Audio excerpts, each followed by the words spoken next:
Friends, मैं हूं Kiran and welcome to world of economics. पिछली वीडियो में हमने देखा क्लासिफिकेशन ऑफ मनी। आज की वीडियो में हम स्टार्ट कर रहे हैं अपना topic money supply and measurements of money supply.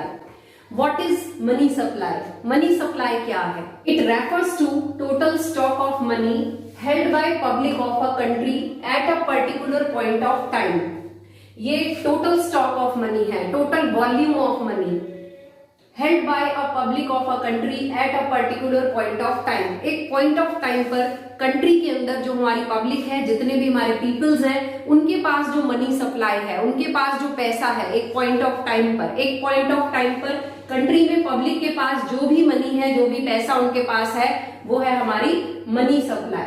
ठीक है, money supply particular point of time, एक पॉइंट ऑफ टाइम पर जो है मेजर की जाती है। फिर बात करते हैं फीचर्स ऑफ मनी सप्लाई। ये जो मनी सप्लाई है, this is a stock concept. Money supply is a stock concept because it measure at a point of time. इसमें जो हम मेजरमेंट कर रहे हैं वो पॉइंट ऑफ टाइम पर मेजरमेंट कर रहे हैं, तो इसलिए जो मनी सप्लाई है वो क्या है? स्टॉक कॉन्सेप्ट है। Money supply is a stock concept because it measure at a point of time। इसको एक पॉइंट ऑफ टाइम पर मेजर करते हैं, इसलिए जो मनी सप्लाई है वो क्या है? एक स्टॉक कॉन्सेप्ट है, not the flow concept. It include only money held by public. Money supply में सिर्फ आपकी कौन सी मनी आती है? Which is held by public. It doesn't include the banking system. Banking system में हमारी दो चीज आती है, कमर्शियल बैंक और सेंट्रल बैंक। मनी सप्लाई जो है बैंकिंग सिस्टम को और गवर्नमेंट को इंक्लूड नहीं करता। इसमें सिर्फ मनी सप्लाई में जो पैसा इंक्लूड है वो सिर्फ किसका पैसा है? कौन सा पैसा है? Which is held by public of a country at a point of time. एक पॉइंट ऑफ टाइम पर जो पब्लिक के पास पैसा है उसे इंक्लूड करता है। नेक्स्ट है आपका हमारा topic measurements of money supply. Money supply के हमारे 4 मेजरमेंट्स हैं, M1 measurement, M2 measurement, M3 and M4। ये हमारे 4 मेजरमेंट्स हैं मनी सप्लाई के। हम अपना स्टार्ट करते हैं M1 मेजरमेंट। ठीक है, this is the first and basic measurement of money supply. जो M1 मेजरमेंट है, this is the first and basic measurement of money supply. Money supply का सबसे पहला और बेसिक मेजरमेंट है। ठीक है, और M1 के अंदर आपका आता है C plus DD plus OD। C stands for currency held by public, DD demand deposits of public with commercial bank and OD other deposits with RBI। तो चलिए स्टार्ट करते हैं C currency held by public of a country. एक country के अंदर जो currency public के पास है, ठीक है, currency held by public of a country, it is in the form of notes and coins. Notes और कॉइन्स की फॉर्म में जो करेंसी पब्लिक के पास है वो है हमारा C।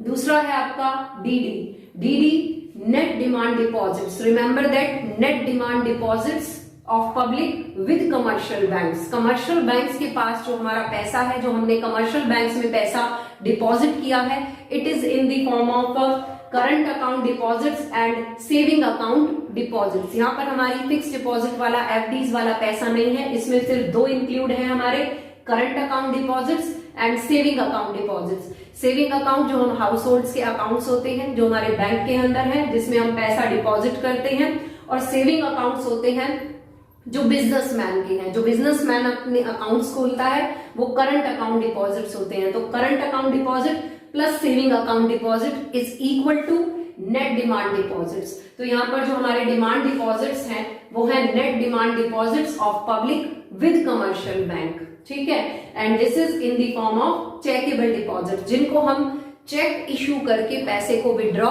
कर सकते हैं। These are checkable deposits which can be withdraw at any time by issuing checks.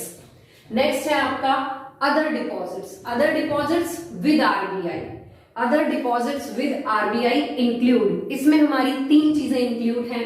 First है हमारा demand deposits of public financial institutions with RBI. Demand deposits of public financial institutions with RBI. जो हमारे government के institutions हैं उनका जो पैसा है वो किसके साथ जमा होगा? RBI के पास. एग्जाम्पल नाबार्ड. ठीक है, जैसे national bank for agricultural and rural development. इस फाइनेंशियल इंस्टीट्यूशन का जो डिपॉजिट्स होंगे वो किसके साथ होंगे? RBI के साथ. Second is demand deposits of foreign government and foreign central bank. जो दूसरे कंट्रीज की गवर्नमेंट है, जो दूसरे कंट्रीज के सेंट्रल बैंक है, उनके जो डिपॉजिट्स होंगे, डिमांड डिपॉजिट्स, वो किसके साथ होंगे? RBI के साथ. For example bank of England federal bank. Federal bank America के सेंट्रल बैंक का नाम है. बैंक ऑफ इंग्लैंड ब्रिटेन के इंग्लैंड के सेंट्रल बैंक का नाम है. नेक्स्ट है demand deposits of international financial institutions. जो हमारे इंटरनेशनल फाइनेंशियल इंस्टीट्यूशंस हैं with RBI, like world bank, international monetary fund. इनका जो पैसा होगा, इनके जो अकाउंट्स होंगे वो किसके साथ होंगे? RBI के साथ. तो ये हमारी तीन चीज आ गई M1 मेजरमेंट के अंदर. C plus DD plus OD. Currency held by public of a country, demand deposits of public with commercial bank और अदर डिपॉजिट्स विद RBI. ठीक है, तो ये है हमारा M1 मेजरमेंट. नेक्स्ट है हमारा M2. Next is M2 measurement. M2, M3 and M4. ये तीन मेजरमेंट्स जो है हमारे 12th के सिलेबस में नहीं है. ठीक है, बट हम शॉर्ट में इनको थोड़ा सा डिस्कस कर लेते हैं. हमारा जो 12th के सिलेबस में है, this is only M1 measurement, C plus DD plus OD. ये हमारा जो M1 मेजरमेंट है ये हमारे 12th के सिलेबस में है. This is the most liquid form. ये सबसे ज्यादा हमारा लिक्विड फॉर्म के अंदर है. Most liquid form of money supply, ये हमारी मोस्ट लिक्विड फॉर्म है. उसके बाद सेकंड जो है हमारा M2 measurement 2, M1 plus saving deposits with post office saving banks. यहाँ पर क्या होता है, M1 के साथ प्लस हो जाते हैं saving deposits with post office. जो पोस्ट ऑफिस में हमारे सेविंग डिपॉजिट्स हैं, ये जो है इसके कंपैरिजन में लीस्ट लिक्विड है, कम लिक्विड फॉर्म है. ये सबसे ज्यादा लिक्विड फॉर्म है. अगला है M3 is equal to M1 plus term deposits with banks. Term deposit मतलब हमारी FDs, फिक्स डिपॉजिट्स. जो फिक्स डिपॉजिट है उसको भी हम डायरेक्टली पेमेंट्स के लिए यूज नहीं कर सकते, तो ये भी हमारा बहुत ज्यादा लिक्विड नहीं है. नेक्स्ट है M4, this is the least liquid form. M4 में क्या इंक्लूड हो जाता है? M3 plus total deposits with post office saving banks. यहाँ पे टोटल डिपॉजिट्स आ जाते हैं पोस्ट ऑफिस के साथ. ये सबसे लीस्ट लिक्विड फॉर्म है. और सबसे ज्यादा जो मोस्ट लिक्विड फॉर्म है वो है हमारा M1 measurement, C plus DD plus OD. ये थे हमारे measurements of money supply. M1 measurement, M2 measurement, M3 and M4, जिसमें हमारे सिलेबस में है सिर्फ M1. नेक्स्ट है आपका कुछ छोटे छोटे से टॉपिक्स हैं, छोटी छोटी सी बातें हैं. Producers of money supply. Money supply के प्रोड्यूसर्स, मनी को कौन सप्लाई करता है, मनी के प्रोड्यूसर्स कौन है?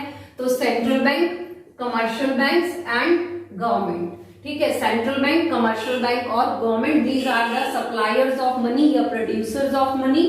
नेक्स्ट है हमारा coins issued by ministry of finance. हमारे देश के अंदर जो कॉइन्स हैं, जो सिक्के हैं, और उसके अलावा जो 1 रुपी नोट है, all coins and 1 rupee note issued by the ministry of finance. जो हमारे फाइनेंस मिनिस्टर हैं वो इसे इशू करते हैं, जितने भी हमारे कॉइन्स हैं और 1 रुपी का नोट है. As a limited legal tender. जो हमारे कॉइन्स हैं ये लिमिटेड लीगल टेंडर है. लिमिटेड लीगल टेंडर मतलब इससे जो हम ट्रांजैक्शंस करते हैं, इससे जो पेमेंट्स की जाती हैं, उसकी एक लिमिट है अप टू ₹1000. 1000 रुपए तक की पेमेंट्स जो है वो हम किससे कर सकते हैं? कॉइन से कर सकते हैं. अकॉर्डिंग टू कॉइनेज एक्ट, हमारा कॉइनेज एक्ट है अगस्त 2011 का, जिसके अकॉर्डिंग हम कॉइन से क्या कर सकते हैं? 1000 रुपए तक की पेमेंट्स कर सकते हैं. 1000 से ज्यादा की पेमेंट्स करते हैं और कोई अगर उसे रिफ्यूज करता है, मना करता है कि मैं आपकी पेमेंट्स कॉइन की फॉर्म में नहीं ले रहा, तो वो बिल्कुल मना कर सकता है, क्योंकि उसकी जो लिमिट है लिमिटेड लीगल टेंडर की, वो लिमिट कितनी है? ₹1000. ठीक है। तो कॉइन्स जो है उससे हम लिमिटेड ट्रांजैक्शंस करते हैं, this is limited legal tender, and all notes are issued by central bank. बाकी के हमारे जितने भी नोट्स हैं एक्सेप्ट 1 रुपी नोट, 1 रुपी के नोट को छोड़ करके बाकी के जितने भी नोट्स हैं उसको कौन इशू करता है? RBI, reserve bank of India, central bank, ठीक है। सेंट्रल बैंक इशू करता है सभी के सभी नोट्स को except 1 rupee note as a unlimited legal tender. जो नोट्स सेंट्रल बैंक इशू करता है वो होते हैं अनलिमिटेड लीगल टेंडर, और जो कॉइन्स इशू करती है फाइनेंस मिनिस्ट्री वो होता है आपका लीगल टेंडर। जो notes unlimited legal tender central bank issue कर रहा है, these notes are issued by central bank on the basis of minimum reserve system. हमारा मिनिमम रिजर्व सिस्टम है जिसके बेसिस पर सेंट्रल बैंक क्या करता है? नोट्स को इशू करता है। उसके लिए उसे क्या करना पड़ता है? ये 200 करोड़ रुपए उसे मिनिमम रिजर्व अपने पास मेंटेन करना होता है। 200 करोड़ का मिनिमम रिजर्व अपने पास मेंटेन करना होता है, जिसके अंदर 115 करोड़ का क्या है? गोल्ड रिजर्व, और बाकी का 85 करोड़ जो है फॉरेन सिक्योरिटीज, फॉरेन कैपिटल जो है वो उसे अपने पास मेंटेन करनी होती है एज अ मिनिमम रिजर्व, और 115 करोड़ का गोल्ड। तो ये टोटल कितना हो गया? 200 करोड़ हो गया। तो 200 करोड़ को मेंटेन करके, मिनिमम रिजर्व मेंटेन करके जो सेंट्रल बैंक है वो क्या करता है? नोट्स इशू करता है एक्सेप्ट 1 रुपी नोट। ये हमारा चैप्टर मनी एंड बैंकिंग का एक पार्ट, हमारा जो मनी है वो कंप्लीट हो गया।